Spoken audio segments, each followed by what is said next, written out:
Hello, good morning and good afternoon. Welcome to another episode of Before Coffee.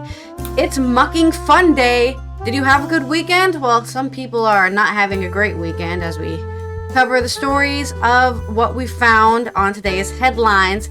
This is Before Coffee, the father and daughter comprehensive news of Planet Earth podcast, where we look at the news stories 10 to 15 minutes before we start without any caffeine in our bodies. So let's cover what we're talking about today. Today on Before Coffee, Army to guard a hospital in Italy after spat of attacks on medical staff across the country. And investigations and resignations in the New York City mayor's office. And JD Vance is a giant race-baiting pile of crap. Germany begins conducting checks at all its land borders. A tropical storm, yet unnamed, is hitting the coast of the Carolinas, and we're going to talk about the possibility of the Fed's decreasing interest rates. Shogun makes Emmy history as Hacks, the Bear, and Baby Reindeer triumph. All of those wonderful stories on National Guacamole Day, September 16th, 2024 on Before Coffee.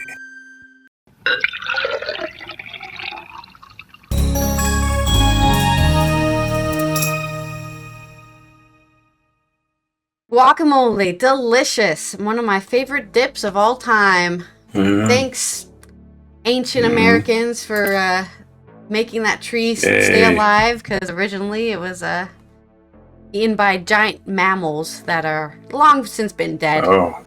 That's why they have such big seeds, because they're eaten by huge mammals who just, spread them around out there. Okay, anyways, that's your fun guacamole fact. And let's look at my first news story, which is coming out of Italy on The Independent by Gianni Zampano. Italy's army is set to begin guarding medical staff in Calabria starting today, which is the 16th of September. Italy's army will guard medical staff at a hospital in the southern Calabria region starting today after a string of violent attacks on doctors and nurses by enraged patients and relatives across Italy. Oh, what? Patients and relatives? They're attacking relatives too? Local media reported. Prefect Paolo Giovanni Grigio approved a plan to reinforce the surveillance. Prefect, not perfect. Prefect Paolo Giovanni Grigio approved a plan to reinforce the surveillance services already operated by soldiers on sensitive targets in Calabrian town of Vibo Valentia, including the hospital, the report said. Recent attacks on healthcare workers have been particularly frequent in southern Italy, promoting the Doctors' National Guild to request that the army be deployed to ensure the medical staff safety. The turning point was an assault at the Policlinico hospital in southern city of Foggia in early September. A group of about 50 relatives and friends of a 23-year-old woman who died during an emergency surgery turned their grief and rage into violence, attacking the hospital. Wow. Well, I mean, it's sad that she died, but it's kind of happy to know that 50 people care enough about you to go attack a hospital because you died during surgery. An emergency surgery, by the way, which means that, they weren't planning to do the surgery. So something went wrong and suddenly they needed to do surgery. And whenever that happens, there's a very possible chance you won't survive. But these relatives and friends just took to the streets and took to the hospital. Video footage widely circulated on social media. It's unfair. Yeah. Why does my family member die? I don't know. Welcome to life. There's people I never got to know who've died. Somebody's got to answer for it. I didn't attack the local hospital about it. I'm telling you, man, all this AI stuff is making people less and less willing to let people go. Widely circulated on social media showed doctors and nurses barricading in a room to escape the attack. Some of them were punched and injured. The director of the hospital threatened to close its emergency room after denouncing 3 similar attacks in less than a week. Maybe there's something wrong with the hospital. Maybe the hospital needs to be shut down. That seems a bit odd that 3 times this hospital has been attacked. I think it's just a rumor mill, right?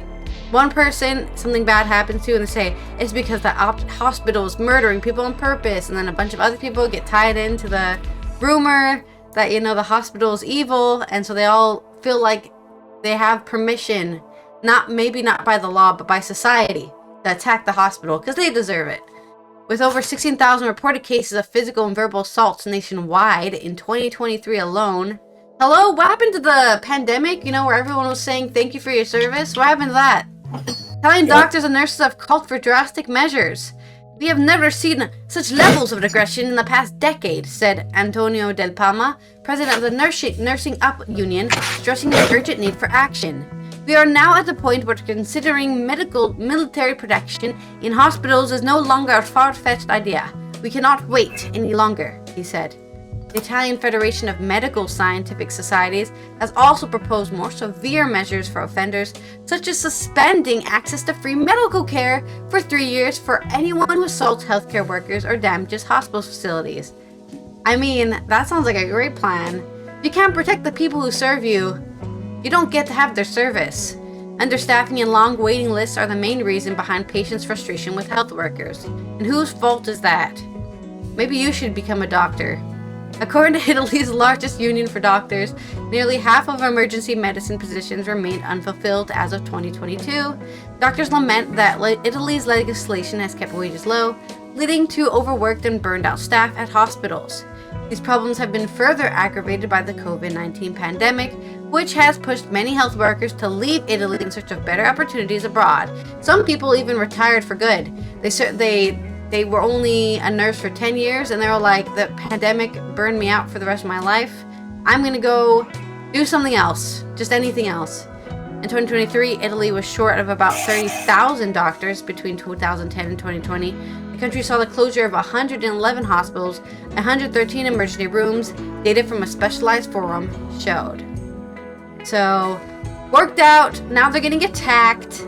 Yeah, it's not a great place to be, and it's really tragic because there's people out there in Italy who obviously don't deserve to be abandoned by their healthcare professionals just because, 50 people decide to attack a hospital.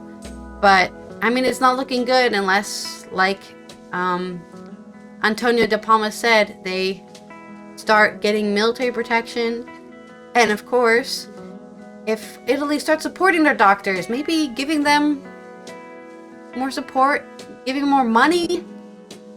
Maybe Italy doesn't want its population to be healthy, which is really weird because I hear they want people to have babies and not to get replaced by immigrants and all that stupid rhetoric. So, not sure how they're gonna solve that problem if they can't even have children.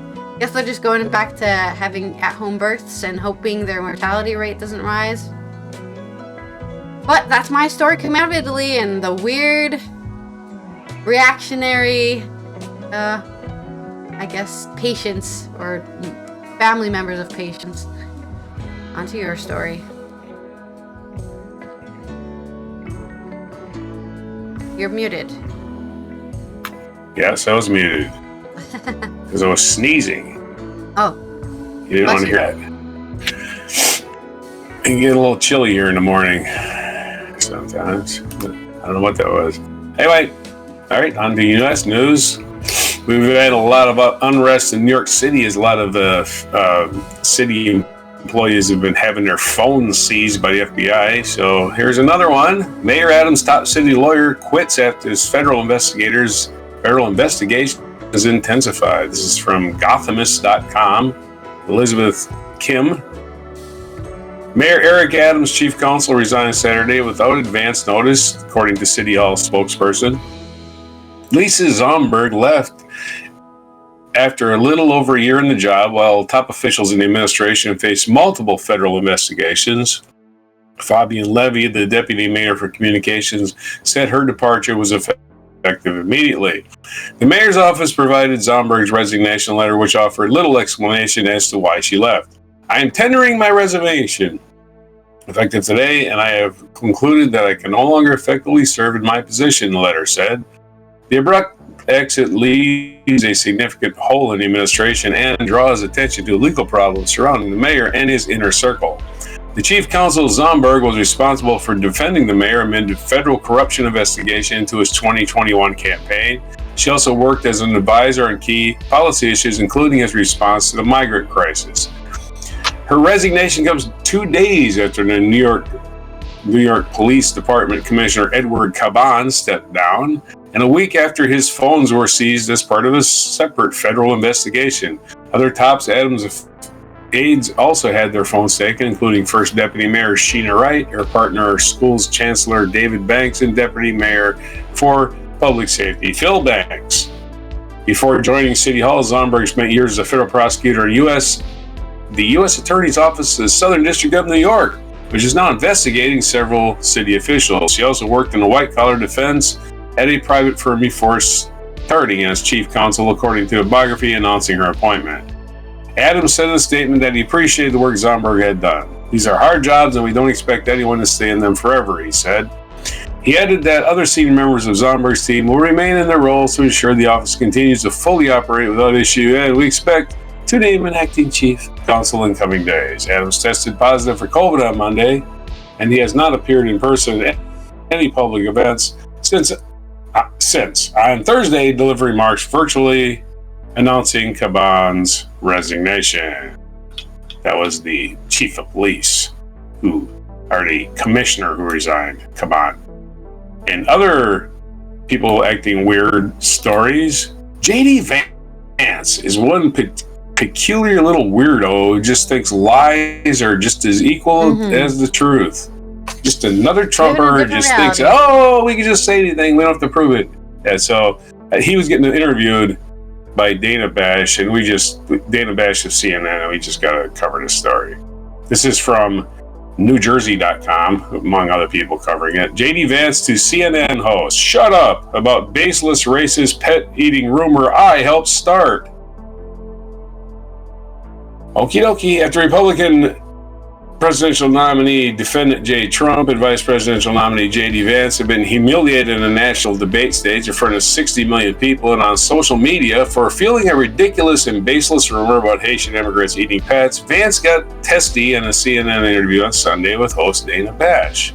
When Bash quoted the Springfield, Ohio mayor's plea for Trump, Vance, and other Republican politicians to stop using his town as a political prop, Vance got touchy and told her to shut up about Springfield. You've heard a lot of media focusing on every possible distraction from the story in Springfield. Okay. You got to think about every sentence this fucking idiot says. Here's what he says. You've heard a lot of media focusing on every possible distraction from the story in Springfield. The story in Springfield is a distraction in itself. It's just a distraction. It's nothing that's actually happened. My God. Okay, this is what Vance said. You've heard them focus on those Proud Boy marches and suggesting that because some psychopath is calling on a bomb threat, somehow we have to then ignore the 40,000 Springfield having their lives worsened by Kamala Harris's policies. Nothing in that sentence made any fucking sense. Nothing in that sentence made any fucking sense. The only people making lives worse in Springfield is you, J.D. Vance, because you keep inventing stories that never happened. Anyway.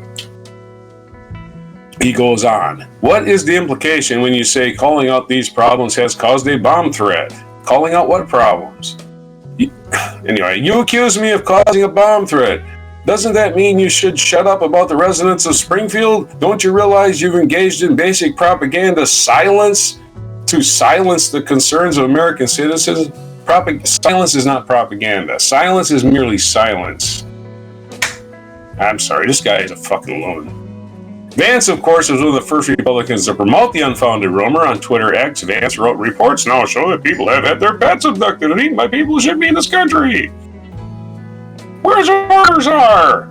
By the way, there's no such thing as a fucking border czar. It's some shit the fucking Republicans have made up out of it, pulled out of their asses. There's no border czar. It's not a thing. Just horse shit that they're running on because they got nothing else but divisiveness, and they just keep proving it. We're going to divide America by race. Anyway, he was referring to the label Republicans have pinned on Harris, who was tasked by President Biden with working to examine the root causes of migration in Central America. So she made a trip with Central America to try to hash out why the fuck these countries are fucked up, and the Republicans decided responsible for everything that's ever happened on the border. Right. Okay. Haitian immigrants in Springfield are not undocumented and are under temporary protected status. Just to be clear, they're not undocumented, they're not illegal, they're not here because they snuck in, they're here because the government sanctioned them being here. Okay? Stop blaming them for existing. That's what you're doing. People are not taking out their frustrations on the politicians. They're taking out their frustrations on innocent children. You pile of shit, JD Vance. Anyway, debate with Harris last Tuesday, Trump screamed, "They're eating the cats and they're eating the dogs," as Harris laughed and mocked him, saying, "You're unbelievable." These rumors have sparked racist verbal attacks on Haitians, marches in the town by white nationalist Proud Boys. Again, what they're proud of, I have no fucking idea. White supremacy. Bomb and shooting threats. What? They're proud of being born with white skin. That's it. I'm proud. Well, a lot of them aren't even white. Yeah, a lot of them aren't even white. They're Hispanics. Like, okay. Well, Hispanics just means you speak Spanish. So. I know. I know you're gonna get technical with me on that, but I'm just saying they're Fuentes. It's a guy in Proud Boys called Fuentes. People, Hispanics, if you want to be specific, Hispanics, which some of them are more Spanish than they are American, let's not get off are famously racist. So I'm not surprised with that either. Well, yeah, this has nothing to do with Hispanics at all. This rumors have sparked racist and verbal attacks on Haitians, marches in the town by the white nationalist Proud Boys, and bomb and shooting threats closed by Donald Trump's insistent they'll visit the town and eventually save it with mass deportations. You can't mass deport people that are here legally. They're here legally, god damn it. Bash reiterated that she was not accusing you of anything. Well, she should be. But was quoting the mayor who said, "After these bomb threats, federal politicians are negatively spitting our city. They need to know they are hurting our city." It was their words that did it. Bash also pointed out that neither Trump nor Vance, not any of the right-wing conspiracists, has produced a single person with evidence that their pet had been eaten by Haitian immigrants. So, JD Vance is a nut job. I don't know. His wife is an immigrant. And I don't even understand why they think they're better than everybody else just because they have white skin. Just blows my fucking mind. Congratulations. You can just single people out, tell the entire world that they're evil and they're terrible and we're white people. Oh, but we're white people. Well, we didn't do anything wrong. What are you thinking? Yeah, JD Vance is a pile of shit. If that guy ends up in office, we are totally fucked. Back to you. Okay, well, let's go ahead and move on some more ranting, because of course there's news coming out of Germany. We talked about this, I think probably 2 weeks ago, or maybe even in August somewhere, that a lot of countries are looking to closing their internal borders within the Schengen zone in order to protect their country from immigrants or whatever excuse they want to give for why they have to close their borders. And Germany is going to be the first one, at least as far as I've seen, actually taking steps towards closing their internal borders. This is by Michael Probst and Vanessa Guerra on AP News. Coming out of Kiel, Germany, today on the 16th of September, has began random checks at its borders with 5 Western European nations as it seeks to crack down on irregular migration, expanding a system of mobile border controls that are already in place at 4 other borders. The checks begin at the borders with France, the Netherlands, Belgium, Luxembourg, and Denmark before dawn today, and are initially scheduled for 6 months. So, you know, that's what they always say, right? Oh yeah, we're going to put a time limit on it so you don't have to worry. And then they just keep extending that time limit until it becomes a permanent feature of the country. Not saying that's going to happen, but don't paint me surprised if it does. Germany has already been carrying out the checks at its border with Poland and the Czech Republic and Austria and Switzerland since last year. See? That's what I'm saying. First they start with 4 countries and they say, now let's add more, but we'll put a time limit on it, and then they'll just forget about the time limit completely.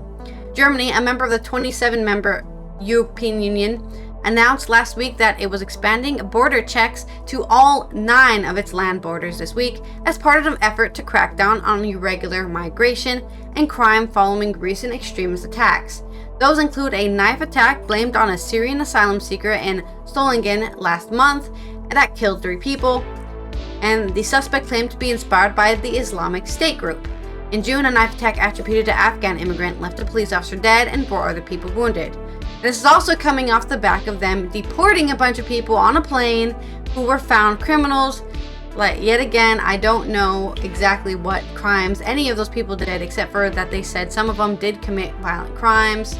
But, you know, when you start saying we're going to deport criminals, you just start making new crimes to criminalize people with so you can deport them, in my opinion. The border controls are testing European unity because the border checks are seen by someone as a step away from the spirit of the EU's free travel and trade agreement known as the Shogun. The freedom Europeans have to travel freely across borders for work and pleasure is one of the most beloved benefits of the EU. Yeah, especially since there's a lot of people who go to Germany to buy groceries because it's cheaper there. Germany, the EU's largest country, is located in the heart of Europe and borders more countries than any other EU member. Some trade unions have expressed concerns that the controls could hurt trade. But a return to a past system with closed borders and mandatory border checks for every person crossing the border is not in the cards, right? Still, Germany's police say the expanded checks already pose a major challenge to them. Andreas Roskopf, the head of Germany's Federal Police Union, said anyone crossing the border into Germany should now expect to be checked. But he also acknowledged that given the length of the country's borders, police realistically won't be able to stop and check every vehicle. He noted that Germany has 1,400 kilometers, or 870 miles on its western border, in addition to 2,400 kilometers, or 1,490 miles, along its eastern and southern border, where the checks were already taking place. He said in an interview on RBB24 Info Radio that, given the length of the border, permanent and intensive checks are not possible, he added. It remains to be seen how successful it will be curbing migration and people smuggling. According to the EU, member states are allowed to temporarily reintroduce controls at the EU's so-called internal borders in case of a serious threat, such as one to internal security, but also says border controls should be applied at last resort in exceptional situations and must be time limited. Such limitations are often put in place during major sporting events, including the recent Olympic Games in Paris and the European Soccer Championship. The unpopular coalition government of Chancellor Olaf Scholz has imposed the border controls as it seeks to crack down on irregular immigration after the far right did well in 2 recent state elections in eastern Germany. Another is coming next Sunday, which will be September 22nd, in Brandenburg, the state surrounding Berlin. So, this is also reported from Warsaw, Poland. That is what's happening in Germany. What it means for the rest of the EU, I couldn't tell you. I don't think we should take any freak out yet, don't freak out. Just, at most part, just, sit here across the room and shake our heads disappointingly at Germany, who I still don't really think that immigration is a risk to national security, but obviously they have a lot of cases in which they could make that case with the knife stabbings that have been happening, but I don't know what to do about that. So I have no solution, so they found their own solution, and hopefully it works out for them. We're not here for solutions. And they find the secret terrorists coming to knife their population that I'm sure exists somewhere. That's my story. On to your next 2.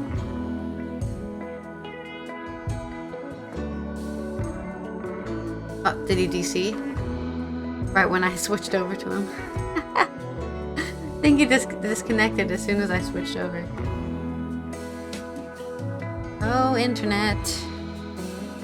Yeah, he's definitely just gone. Maybe his computer turned off. Well, what do I do now? I guess I'll find another story to talk about in the meantime. Let's see what's on my page here.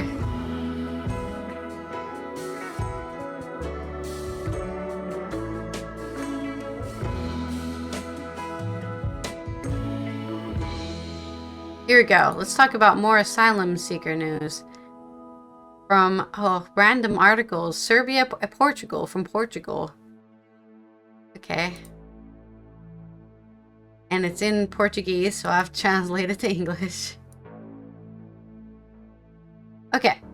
So according to this statistic at Mundo ao Minuto, which I'm sure I pronounced wrong, EU received more than 500,000 asylum applications until June.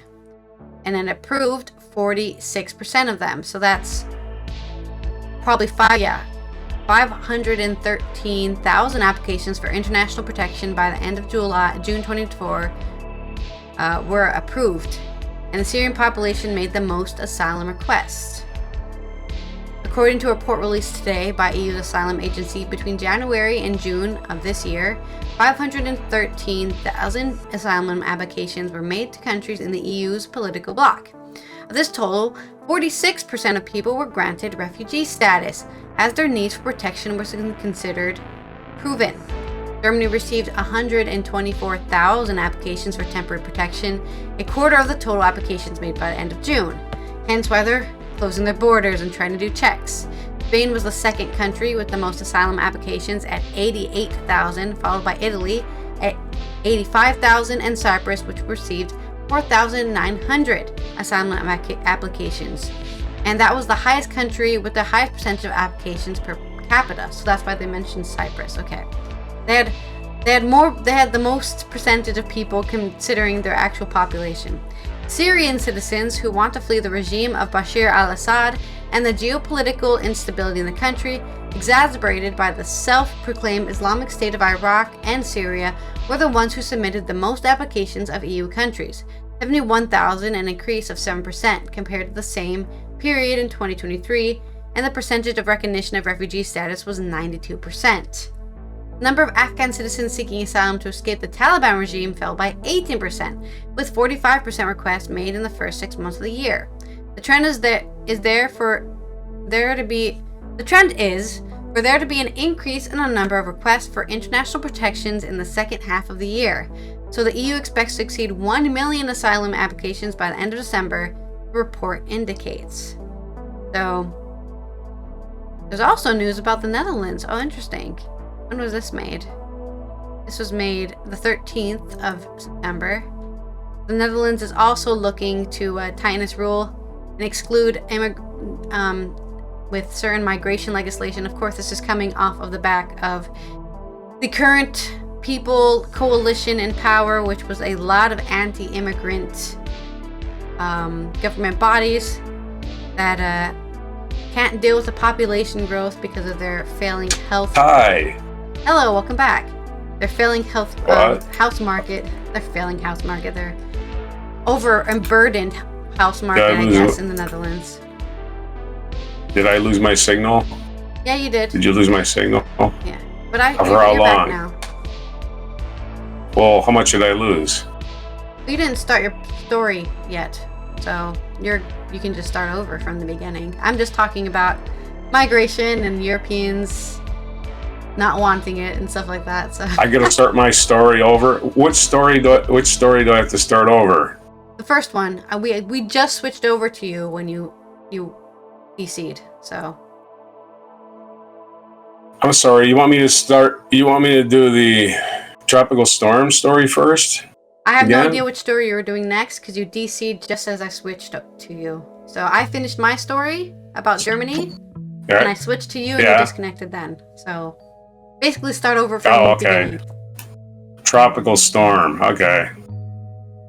In the U.S., tropical storm warning posted for parts of the Carolinas for disturbance offshore. A tropical storm warning. This is from AP News. Did I disconnect again? No, you're still here. I'll let you know. How can you let me know if you disconnect? Yeah, I'll call you on the phone if you disconnect. A tropical storm warning has been issued for a stretch of southeast seacoast, and disturbance has likely become a tropical storm in the coming hours, forecasters said Sunday night. The U.S. National Hurricane Center said the storm system has been moving erratically from South Carolina and was likely to become a named tropical storm sometime during the night or day Monday. A tropical storm warning has been issued for Edisto Beach, South Carolina to Ocracoke Inlet near the southernmost extreme of North Carolina's Outer Banks. At 7 p.m. Eastern Daylight Time, Hurricane Center advisory said some strengthening was possible before the storm's expected landfall early this week within the warning area. The low pressure system was centered Sunday night about 140 miles or 225 kilometers east-southeast of Charleston, South Carolina. It had a maximum sustained winds of 45 miles per hour or 75 if you're doing kilometers, and was moving to the northwest at 7 miles per hour. The storm is expected to dump 3 to 6 inches or 7.5 to 15 centimeters of rain around the region and up to 80 inches or 20 centimeters in isolated spots. Forecasters said the heaviest rain is expected in the far northeast of South Carolina and along North Carolina's coastal plain. It added the rainfall could lead to isolated and scattered flash and urban flooding, as well as minor river flooding. Forecasters also said the southeast coast could expect rough surf over the next few days. And in financial news, futures kick off Fed meeting week on cautious note. This is from Reuters. Traders on the floor of the New York Stock Exchange. Yeah, that's a picture. Okay. U.S. stock index futures were flat to slightly higher on Monday as caution prevailed ahead of a pivotal monetary decision by the Federal Reserve later this week, with investors pricing in a steep reduction on borrowing costs.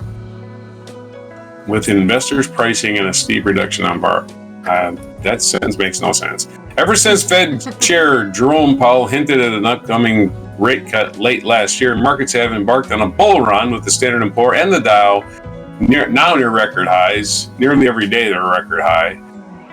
However, a mixed batch of economic data and comments from former policymaker in the last few weeks, traders have swayed their bets on the decision the central bank will arrive at during its September 17th to 18th meeting, which is tomorrow and Wednesday.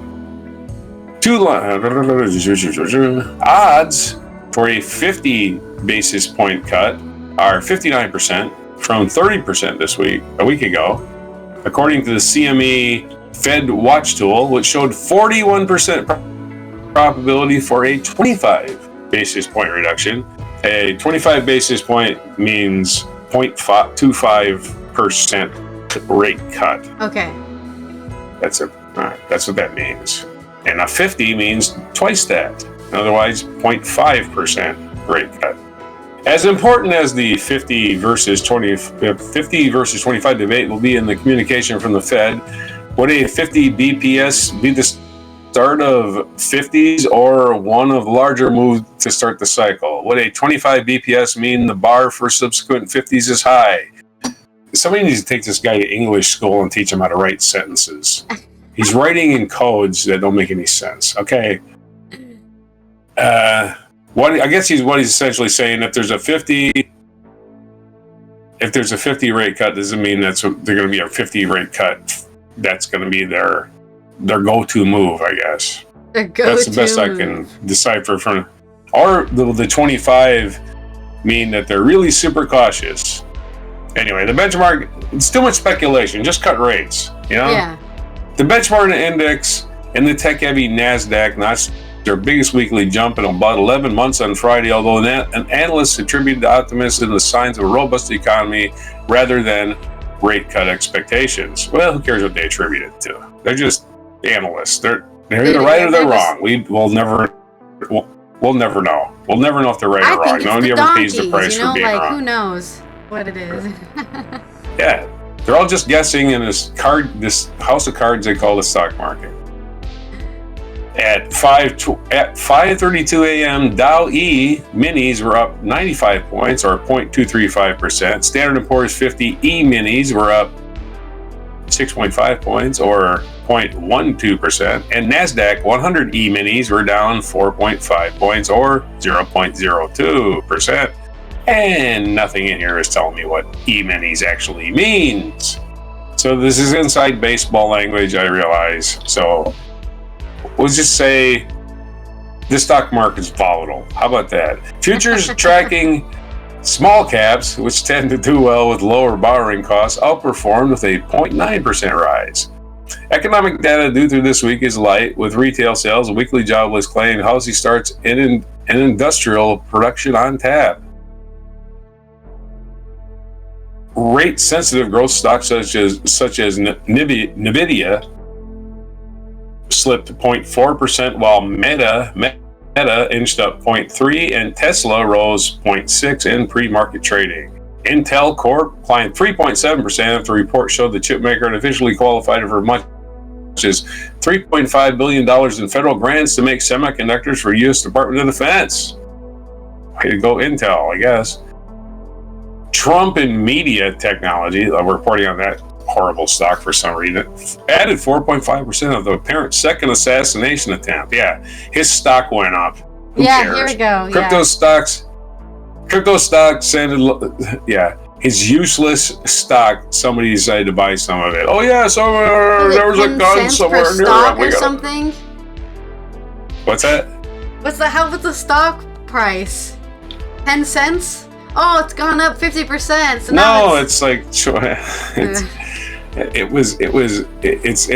lower than where it started. Let's put it that way. Okay. It's lower, and it's never gotten anywhere. Basically, the only person making money off this thing is Trump when he eventually sells all his shares and declares it a non-entity. But he'll probably be in prison when that happens.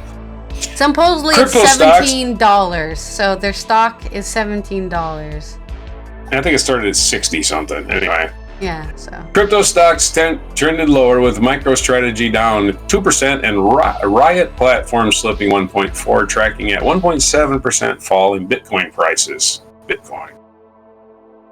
Anyway, there's your today's market update for Monday morning. I wouldn't exactly think any idiotic assassination news has anything to do with the stock market, as much as these right-wingers want to tell you. Nothing. Didn't affect the stock market at all. Stop pretending that it had any effect. Anyway, back to you. Oh, I still gotta get a video. I didn't get a video. Okay. Well, hopefully I can give you enough time with my next story, which is some culture news for anybody out there who cares about TV or your Netflix series that you love watching. Well, the Emmys 2024 happened this weekend. So, what happened? This will be a 7-minute article, supposedly. So, I mean, you have plenty of time. Let's go. This is from Benjamin Lee on The Guardian. Shogun has made Emmys history as the first non-English language series to win for Best Drama. The historical epic, based on the 1975 novel, picked up 4 awards during the evening, including Emmys for lead stars Hiroyuki Sanada and Anna Sawai, the first Japanese actors to win their respective awards. Sanada said the show taught him that when people work together, we can make miracles. We can create a better future together. This month, Shogun, which can be streamed on Hulu and Disney+, made history at the Creative Arts Emmys, where many technical and guest acting trophies are given, winning 14 awards in one night, the most a series has ever won in a single year. Man, everyone became a weeb this weekend, huh? I love Japan and Samurai in the second Emmys, and I liked anime before it was cool. Anyways, in its second Emmys in the same year after last year's ceremony was postponed as a result of a dual Hollywood strike, in January, the final season of Succession dominated the awards. Hacks was a surprise winner of the Best Comedy Series, beating the previous winner, The Bear, and Abbott Elementary. Star Jean, probably Jean because we're in America, Jean Smart took home the award of lead actress, her third win for the role. Wow, she's doing a great job. The HBO show about 2 female comedians working together also won for the best writing for a comedy series. The Bear took the majority of the comedy awards, winning 4 Emmys, including acting trophies for Jeremy Allen White, Eben Moss Bachrach, and Lisa Colin-Zayas, who beat out Meryl Streep and Carol Burnett to win her first Emmy. Congratulations, Lisa. To all the Latinas out there that are looking at me, keep believing and vote, she said during a emotive speech. Vote for your rights.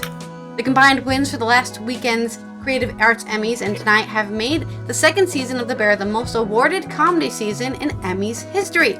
Host Eugene and Dan Levy joked about the categorization of the show, which has come under fire in recent months. Now, I love the show, and I know some of you will be expecting us to make a joke about whether The Bear is really a comedy, but in true spirit of The Bear, we will not be making any jokes, Eugene said. Oh, that's hilarious. Netflix breakout Baby Reindeer also won 4 awards, including for a limited or anthology series, and acting awards for Richard Gadd and Jessica Gunning, and also won 2 Emmys at last week's ceremony. I never thought I would be able to rectify what happened to me and get myself back on my feet again, Gadd said during his speech for winning a writing award. Nothing lasts forever, and no matter how bad it gets, it always gets better. So if you keep struggling, keep going, and I promise things will be okay. During the speech for winning a limited or anthology series, he spoke about the importance of making big swings in television. Take risks, push boundaries, explore the uncomfortable, and dare to fail in order to achieve, he said. Last week, the $170 million defamation trial brought against Netflix for the show was dated for next May. The alleged inspiration for the show's stalker has claimed the drama series has negatively impacted her life. In the remained limited or anthology series category, Lamorne Morris was also named Best Supporting Actor for Fargo, and Steven Zaillian won Best Directing for Ripley. Jodie Foster was also named Best Actress in a limited or anthology series for True Detective, Night Country, her first Emmy win. She called the making of the show a magical experience. She beat out Naomi Watts and Brie Larson. Final seasons of The Crown took home just 1 award for Elizabeth Debicki, who was named Best Supporting Actress in the drama series. It was the actor's second nomination for playing Princess Diana and first win. Playing this part based on this unparalleled, incredible human being has been my great privilege, she said in her speech. Billy Crudup was named Best Supporting Actor in a drama series for The Morning Show, while Slow Horses, Will Smith won for writing in a drama series.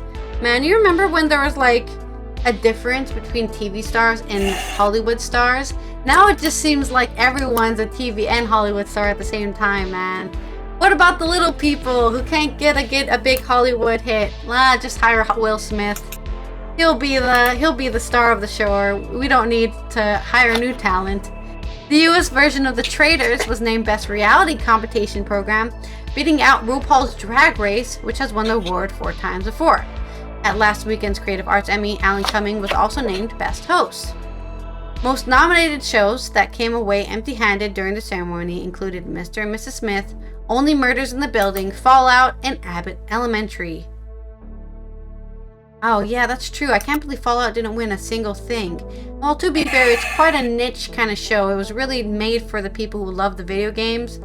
And video gaming, unfortunately, do not own the world yet. So we're not popular enough to get our show 15 Emmys or something. And I also include a number of cast reunions, including For Happy Days, Saturday Night Live, celebrating its 50th year. Congratulations, SNL, for lasting.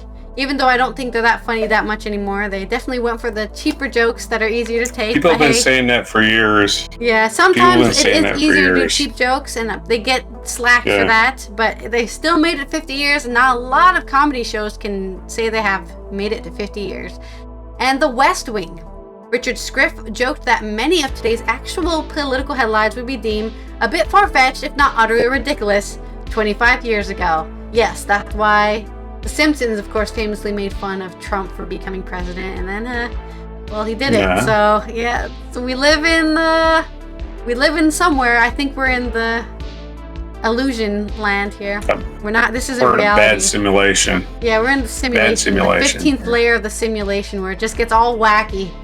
Co-host Dan Levy, who previously won an Emmy for his hit sitcom Schitt's Creek, called Emmys broadcast TV's biggest night for honoring movie stars on streaming services in the opening speech. All right, of course, TV. Nobody's watching TV. Wait a minute. These are all just on your smart TV, right? Does that still count if you get on the Netflix app on your TV? Right? Netflix, Amazon Prime, Yeah. everybody's getting all these Hulu, awards, and you can't get them on your Netflix, TV. Disney Plus, yeah. You can't. There were also a number of mentions of course, Donald Trump's running mate J.D. Vance and his controversial comments. Only Murders in the Building nominee Selena Gomez, who's become a billionaire, by the way. Selena Gomez is now a billionaire. Referred to herself as a childless cat lady while presenting an award, while Candice Bergen also turned an anecdote about her series, Murphy Brown, into a jab. In one classic moment, my character was attacked by Vice President Dan Quayle when Murphy became pregnant and decided to raise the baby as a single mother. She said, "Oh, how far we've come. Today, a Republican candidate for vice president would never attack a woman for having kids. So as I say, my work here is done. Meow."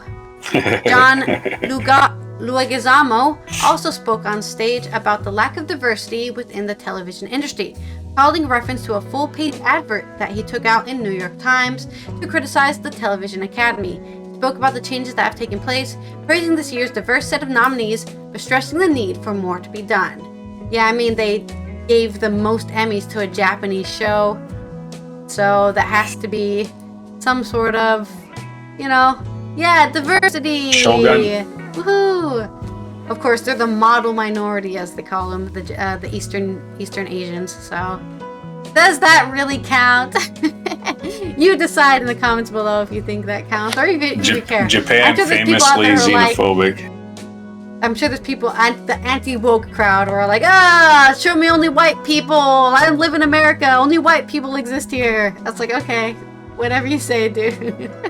Only in America do we care about this shit. Japan's xenophobic as hell, and nobody cares. Yeah, they're super xenophobic.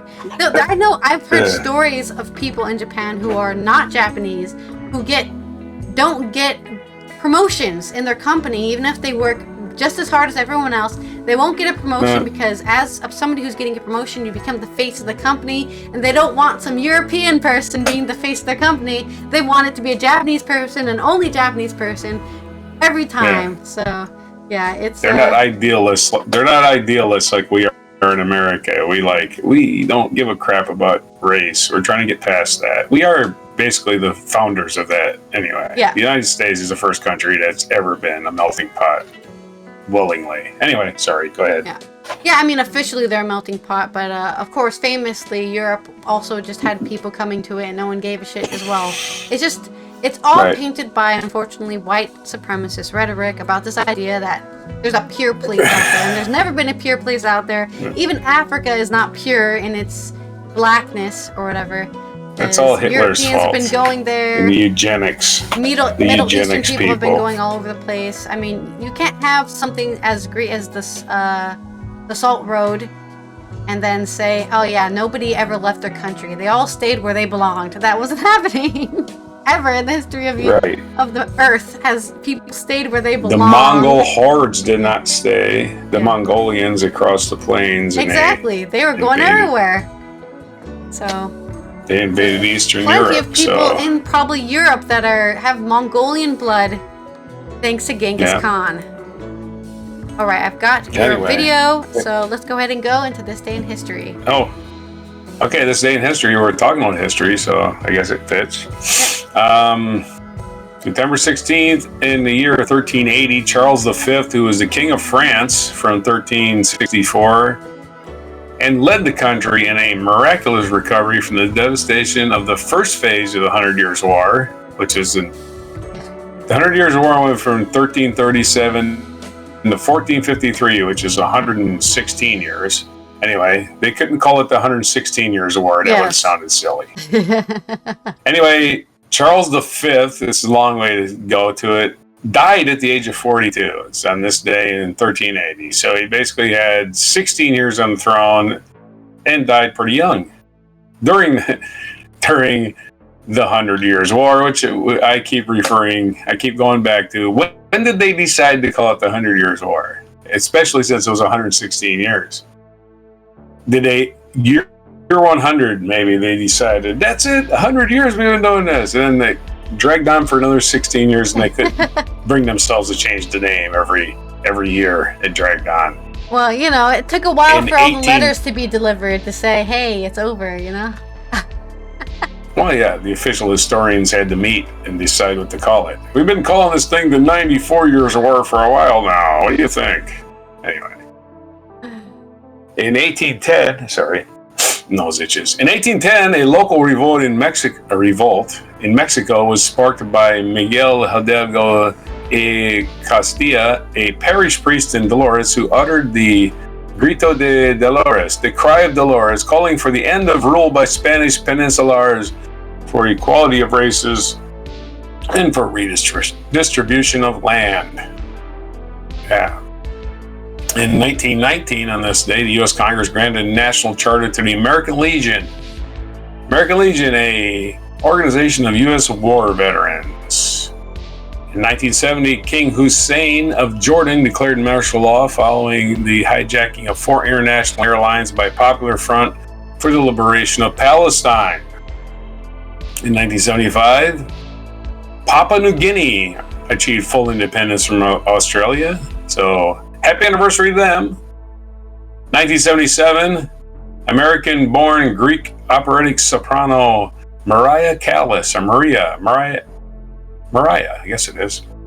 Mariah Callas, Maria Callas, who revived the classical Colorantara roles.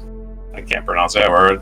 Colorantara roles in the mid-20th century with her lyrical and dramatic versatility. Died in Paris at the age of 53. Man, she only lived to be 53. Anyway, she was an opera singer. Maria Callas. 1978, Mohammad Zia-ul-Haq was proclaimed president of Pakistan. 1993, the sitcom Frasier, spin-off of Cheers, starring Kelsey Grammer, debuted on NBC and became a popular American television show. Okay, that was a big deal, I guess, for some reason.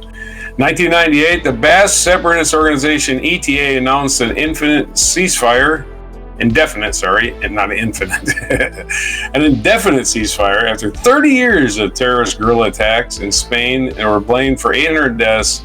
The peace lasted 14 months. Well, wow. You guys suck. 14 whole months. Ooh. You guys suck. 2016 American dramatist Edward Albee died at the age of 88, an innovative writer of raw, stringent plays. He was perhaps best known for Who's Afraid of Virginia Woolf? So Edward Albee died at the age of 88. Be a playwright, you get to be 88. Our featured event is 1620, the Mayflower's departure for America. On this day in 1620, English colonists aboard the Mayflower set sail for America, where they founded Plymouth, Massachusetts. After 41 men, including William Bradford and Miles Standish, signed the Mayflower Compact. Did you know the Mayflower made more than one trip? Made several, but this is the one that was the first, I guess, to land at Plymouth Rock. But it did make several more trips and ended up as the ship itself ended up as part of a barn somewhere in England. So, yep, they just didn't retire ships and burn them. They used the good timbers and made barns out of them. Oh, cool. Our feature biography, Tomás de Torquemada, the Spanish Inquisitor. Oh, I didn't expect the Spanish Inquisition. Yep, he was born in 1420. Not 420, but 1420, in Valladolid, Spain, and died at the age of 78, September 16th, on this day in 1498, Alvelia, Spain. Anyway, we're spending a guy who basically tortured people to death. So screw that guy. Screw the Spanish Inquisition. You scumbags. Other birthdays today, in 1891, Karl Donitz, German naval commander. Looks like donuts. I want to say donuts. Anyway, he was born in 1891. The 101st birthday of Lee Kuan Yew, Prime Minister of Singapore. He was born in 1923. It is the 100th birthday of Lauren Bacall, American actress. It's the 99th birthday of B.B. King, American musician, born in 1925. And it's the 97th birthday for Peter Falk, Columbo. The guy who played Columbo, Peter Falk. Born in 1927. Happy birthday, Peter Falk. And what day is it today? Well, it's Mayflower Day. No surprise. It's National Cinnamon Raisin Bread Day. Just slather some butter on there. Melt it. And Get then nice die and warm. And then of diabetes. go to slathering. Cinnamon raisin bread. Yeah. I want some. National Play-Doh Day. All right. Now get out your Play-Doh and have fun. It's National Step Family Day. So there's lots of that. Lots of extended combined families out there. Well, you have stepsister. No. Sort of. No, I guess you don't. Not really. I guess not. I have a half sister. Well, you're her stepsister. Half sister? Okay. No, your step family's not related to you anyway. You donated your chromosomes to both of us, hence we are related. Oh, we're not steps. Okay. Yeah. You kinda sorta do, right? Kinda sorta. No, like I Ryan guess is your her brother stepbrother, would be a kind of weird. Yeah, kinda. Right. Not really though. Yeah. He's your stepbrother. Anyway, National Working Parents Day. It's National Working Parents Day. If your parents working, I'm not currently working, so it's not my day. You worked for a long time. Although I work in my yard. Celebrate to you. Good job. You did it. I work harder for myself than I ever did for anyone else. So I'm working at home. The mid '80s to now, you were working nonstop, except for that 1 year in 2016. I was working from the time I was like 12 years old. I grew up on a farm. I've been working as long as I can you've been remember. working your whole life. You're Anyway. right. Just because you don't get paid doesn't mean it's not work. You're correct. That's right. I get paid in not being beaten. And that's for everyone I get out there, paid. by the way. Anybody out there who's a child, celebrate your parents' unpaid work too. They raised you for 18 plus years. Work is work. They're the ones worrying about you and calling you all the time and bothering you because they work so hard. And it's National Guacamole Day. So there you are. All your days for today. Get your guac on today. Yeah. It's a guac day. Make your Monday is hard-working guac day. parents some guac today. Yep. That lovely avocado and cilantro, tomato, and as much spice as you like. Jalapeno. Your cilantro, your lime juice, get everything in there and just eat it all. Anyway, those are your dates for today. September 16th, 2024 on Before Guacamole. Okay, this has been Allison here from the Netherlands. I hope you guys had a good weekend, nice and safe and warm or cold, depending on where you live. And we will see you tomorrow for Good Tuesday News Day, which will be all about the good things we can find in the headlines from last week or this or Tuesday itself. So don't forget to subscribe if you're not already. Turn on that notification bell so you know when we go live and post a video. And please like this video to let us know if you enjoyed learning about all the crap that goes on over the weekend while we're, I don't know, getting high on our sofa or something. Whatever you guys do over the weekend. I'll see you then. Here is our mic drop moment. I don't know. Only flavors especially for you. We hope you like it. Why is it not playing? Get my guitar out. BB King 99 today.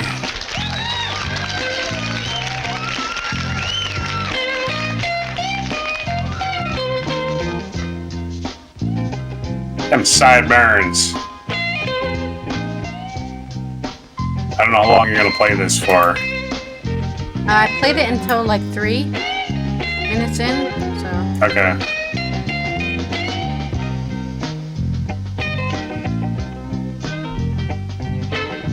Thrill is gone.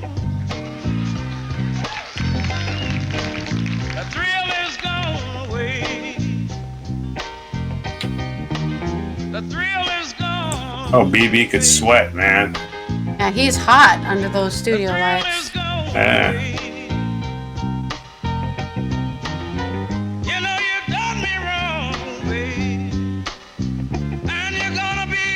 That bassist is doing a good job. Thrill is gone. The thrill is gone away from me. He must have say, the thrill is gone. They must have say, man. The thrill is gone away from me. Although I'm still living, but so lonely I'll be.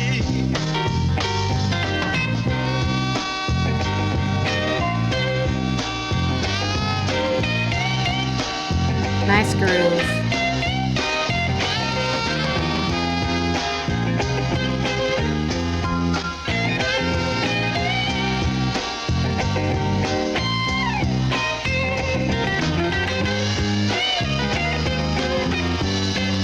This is back when lights were really hot, so I'm sure he's just sweating from the studio lights.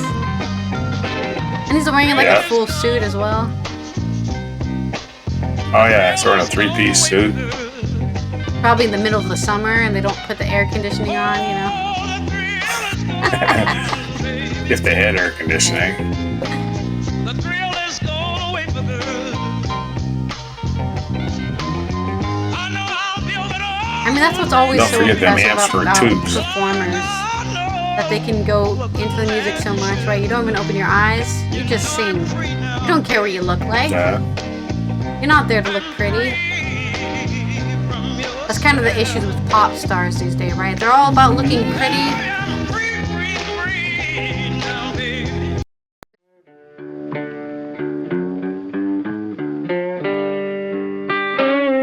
Be sure to hit the like, subscribe, and notify buttons, and follow our other channels, Toxic Alley, History of Gravy, and Scratchy Old Records.